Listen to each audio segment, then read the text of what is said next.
Air signs, tignan po natin kung ano yung mensahe para sa'yo ngayong araw. Keep in mind po na ito ay general reading lamang, so hindi po lahat ay makaka-relate, so be open-minded. Sa mga hindi pa po nakasubscribe dito sa ating channel, please subscribe na po kayo and pa-like na din po ng ating video.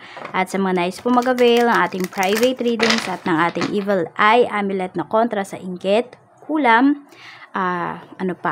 sa gayuma, kung may nambabaksstab po sa inyo, yan, makikita nyo dyan kung sino ba yung mga tao na yon, yung mga hindi totoo sa inyo na mga tao no, sa paligid po ninyo, makikita nyo. At swerte din po yan sa negosyo, sa career, sa love life, sa kaperahan, lahat-lahat na po. Parang all-in-one na siya. So, sulit na sulit po yan. Huwag kayong mag-alala. Kasi may karga na po yan ng Latin prayers. Tingnan natin kung ano pa po ang mensahe para sa iyo. Ayan, kung gusto niyo pong mag-alaga, message na lang po kayo. At pag nag-avail po kayo, tsaka ko po ituturo yung pag-aalaga. Hindi ko pa tinuturo yung pag-aalaga niyan if galing sa iba yung aalagaan po ninyo.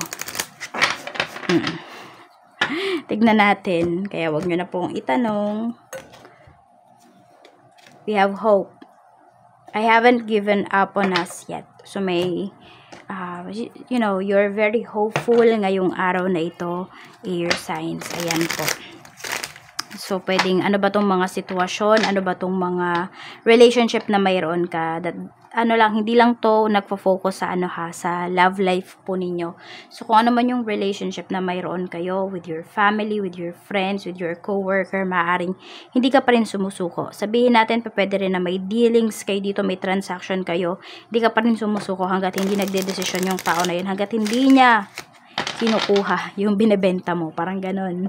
So, tingnan natin, basta may pag-asa ka pa dito, or hanggat hindi pa siya nakakahanap, or hindi pa siya, hindi pa final yung kanyang decision. Check po natin your energy. We have the world. So, ayan po. Pwede meron kayong sineselebrate ngayon, air signs. Ayan po. Happy kayo dito. Basta masaya kayo. Ayan po. Pwede rin baka yung hinihintay ninyo na mga papers or inyong mga kontrata, ayan, dumating na po. Family, we have 10 of Wands. Ayan, so iba sa inyo medyo dito nga kayo sa family na i-stress. We have the moon. Okay, so pwedeng meron ditong nagre-reach out, pero may nagmamatigas. Meron ditong, yun yung nakikita ko kasi na energy eh. Basta sa family may nagmamatigas dito. Parang ayaw niya makipag-usap, ganon. Ayaw niyang ibaba yung pride niya. So, tingnan natin, pagdating naman po ito ay about sa family. Pagdating naman sa friends, we have 6 of Wands. Ayan, sa friends natin. At meron tayo ditong 5 of Wands. Ayan. So, sa mga kaibigan naman, alam mo, madaming naiinggit air sign sa friendship na mayroon kayo ng mga friends mo. So, yes, nag-aaway-away kayo, pero nandun yung nagkakabati rin kayo. Kasi yung mga pinag-aawayan nyo is yung parang makakatulong din talaga sa inyo ba na mag-grow, ganyan. So, hindi simple yung mga pinag-aawayan ninyo, pero nasosolve po ninyo. Maraming naiinggit sa friendships ninyo, kaya madami din dito na naghihintay para ba bumagsak yung friendship ninyo. Tapos, medyo mag-ingat lang kayo dito kasi pwedeng meron isa sa inyo, sa group of friends na mayroon ka, parang gusto kayong pag-away-awayin. Baka maipit ka dito. Yan, kaya mag-iingat ka. Baka mamaya, di ba, wala ka namang kinalaman dun sa gulo na yon, pero ikaw yung masisi. So, may isang traitor dyan. Kung mag-aalaga kayo ng ating evil eye amulet, pwedeng makita ninyo kung sino yan. Makikita nyo nga dyan kung sino ba yung naiingkit sa inyo, kung sino ba yung gustong bumagsak kayo. So, tignan po natin. So, sa Pinas lang po ako nag-shift for now. Ayan, paalala ko lang po. So, pagdating naman sa love life mo, we have 7 of Swords and we have 9 of Wands. Okay. So, yung iba sa inyo, kahit ang dami ng issues sa relationship, you feel na ang daming tinatago ng person mo, nandun pa rin yung hopes mo na yung taong to, magsasabi sa'yo ng totoo, na yung person mo is, sabihin natin, magiging vulnerable din siya sa'yo. Katulad ng pagiging vulnerable mo sa kanya. Queen of Wands. So, ayan, nandoon talaga yung hopes po ninyo na may pag-asa pa itong relationship ninyo. Iniintindi mo siya lagi. Ayan po. Ayan, iniintindi mo lagi itong,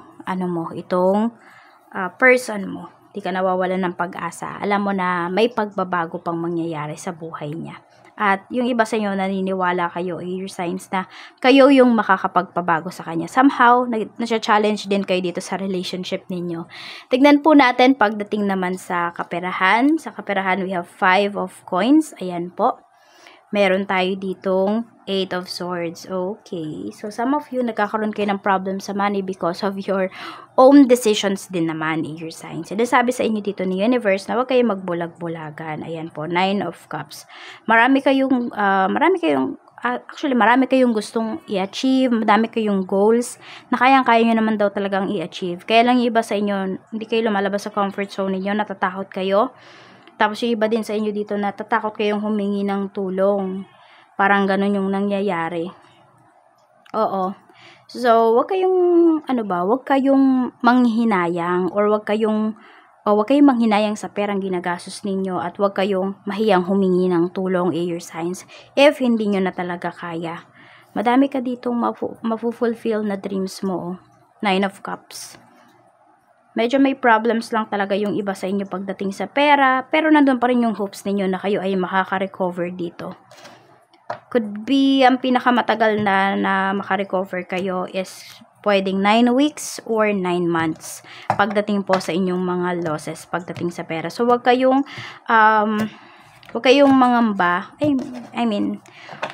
Huwag kayong magpadala doon sa takot na nararamdaman ninyo. Kayang-kaya nyo po yung solusyonan. Sa career naman, we have 5 of swords and we have King of Cups. Okay. So, air signs, pagdating sa trabaho, alam mo na maraming namamlastik sa'yo dito. Pero alam mo kung paano sila laruin. So, parang akala nila, ikaw yung naaano nila dito. Ikaw yung na bibilog ba nila? Ikaw yung namamanipulate nila, pero baka sila yung namamanipulate mo. Ayan po. So, ingat ka lang din sa isang water signs kasi pwedeng yung tao na to is, dyan sa trabaho mo ha. Yung water signs na to, akala mo, kakampi mo, yun pala, ay meron din siyang hidden agenda. At sa business naman, we have 8 of coins. Ngayong araw na ito, napakaganda.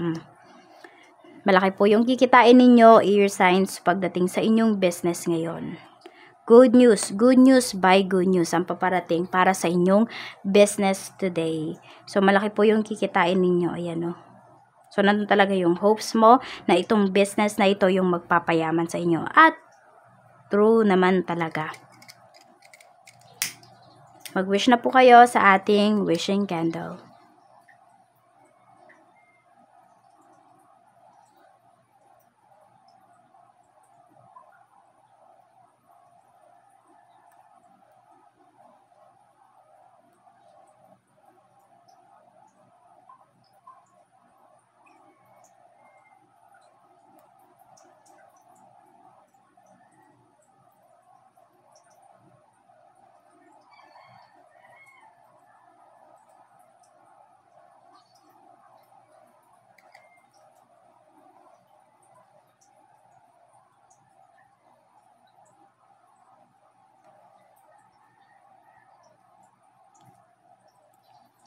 At ito naman po ang inyong mga lucky numbers.